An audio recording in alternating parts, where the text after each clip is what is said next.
On m'a posé une question l'autre jour, Lewis, comment faire quand j'accélère trop vite ma montée? Je ne sais pas comment contrôler mon rythme. Je sais intellectuellement qu'il faut que je swing plus lentement, on peut appeler ça aussi plus tranquille, mais comment concrètement est-ce que je peux le faire? J'ai envie de le faire, mais j'arrive pas. Et je sais que c'est problématique pour beaucoup d'entre vous. Je vais vous proposer un exercice qui va justement vous aider. On est en situation practice, parce que l'exercice que je vais vous proposer, justement, est un exercice qu'on ne peut pas faire sur le parcours. C'est un exercice que vous allez pouvoir faire la prochaine fois que vous vous entraînez. Mais je vous garantis que ça va vous donner les sensations de démarrer avec ce que j'appelle le mot smooth, un tempo à la montée qui va être tranquille. Et vous savez, ça va que créer des bonnes choses en fait. Il y a ce gros débat en ce moment dans le monde du golf. Swinger plus vite, ça peut vous permettre de swinger plus loin ou de taper la balle plus loin. Mais quand je pense à des grands joueurs, des joueurs qui ont marqué l'histoire du golf européen, Nicolas Colsaerts, un joueur que j'ai eu la chance de rencontrer et même faire une vidéo avec lui.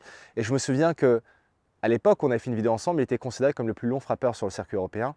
Je lui avais dit, c'est quoi le secret finalement de cette distance incroyable que tu fais? Et il m'a dit, swinger tranquillement. Alors c'est plus facile encore à dire qu'à faire, je le sais, c'est pour ça que je vais vous proposer un exercice pour vous aider.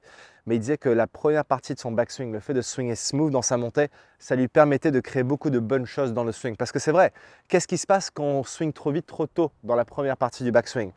On a tendance à arracher le club trop rapidement avec les mains de cette façon-là, pas tourner et caler le club correctement. Donc tourner, ce que je veux dire par là, c'est de ne pas compléter sa montée.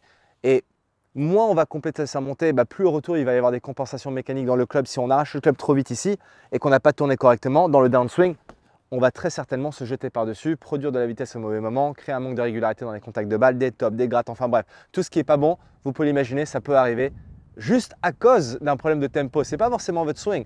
Beaucoup de fois, en fait, on met une cause technique à une problématique qu'on a eue, alors que des fois, ça peut être tout simplement réglé à travers une solution de rythme et de tempo. Juste avant de passer à la deuxième partie de cette vidéo, si vous souhaitez vraiment devenir un joueur plus régulier, là où ça compte vraiment, là où je suis actuellement sur le parcours, je vous invite à rejoindre ma webconférence gratuite intitulée « Les 3 clés indispensables pour devenir régulier au golf ». Alors, la conférence est gratuite, mais elle est uniquement réservée pour les membres de ma communauté. Tout ce que vous avez besoin de faire pour y accéder, c'est de cliquer sur le lien qui se trouve juste en dessous de cette vidéo. On va passer 1 heure ensemble, super sympa, très convivial, interactif. Et je vais rentrer en détail sur les 3 points clés que j'ai pu voir depuis ces 20 dernières années qui permet aux golfeurs de mon académie d'obtenir la régularité qu'ils désirent et qu'ils méritent. Donc l'exercice que je vais vous proposer, vous allez tout simplement utiliser 2 balles au practice. Dans la situation suivante, vous allez placer la première balle évidemment comme vous allez la taper d'habitude. Et vous allez placer la deuxième balle juste derrière, d'accord? Donc vous avez vu que la distance entre les 2 balles, il y a à peu près une tête de club entre les 2 balles, vous voyez? Comme ceci. Alors l'idée, c'est de me positionner comme je ferais habituellement. Là, j'ai un fer 8 dans les mains.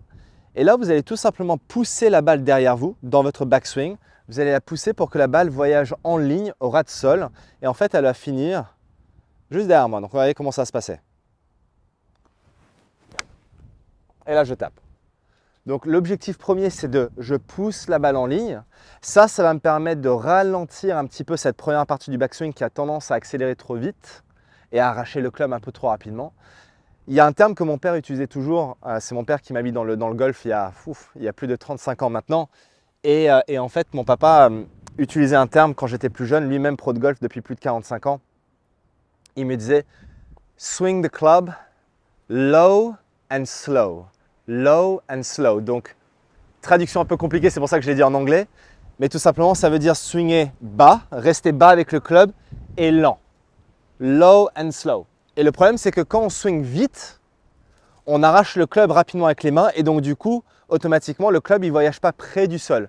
Donc, visualisez que le club démarre près du sol et slow à la montée grâce à l'exercice des 2 balles. Vous le positionnez derrière vous. Alors là, vous allez peut-être dire, mais oui, c'est à partir du moment où je fais ça sur chaque balle et les balles elles vont se retrouver derrière moi. Donc, vous l'avez compris, ce que vous pouvez faire. Ce que je vous vois venir dans les commentaires, oui, c'est je vais perdre mes balles derrière moi, comment je fais? Vous placez tout simplement, regardez, un club derrière vous pour arrêter les balles. Et d'ailleurs, ça peut être un bon feedback parce que si cette balle voyage au-dessus, peut-être que vous swingez un peu trop vite. Et même si la balle là, je ne sais pas si elle a dépassé, ouais, elle a dépassé un petit peu, même si elle dépasse un peu le club, c'est pas grave. Mais l'idée, c'est d'avoir quelque chose qui bloque vos balles pour pas que vous vous retrouviez à aller chercher les 10-15 balles qui vont se retrouver derrière vous au practice. Essayez cet exercice, je vous promets que ça va vous aider à créer un rythme plus fluide, plus tranquille dans votre backswing, ce qui en retour va vous aider à créer beaucoup de belles choses dans le downswing et à améliorer votre régularité dans les contacts de balle.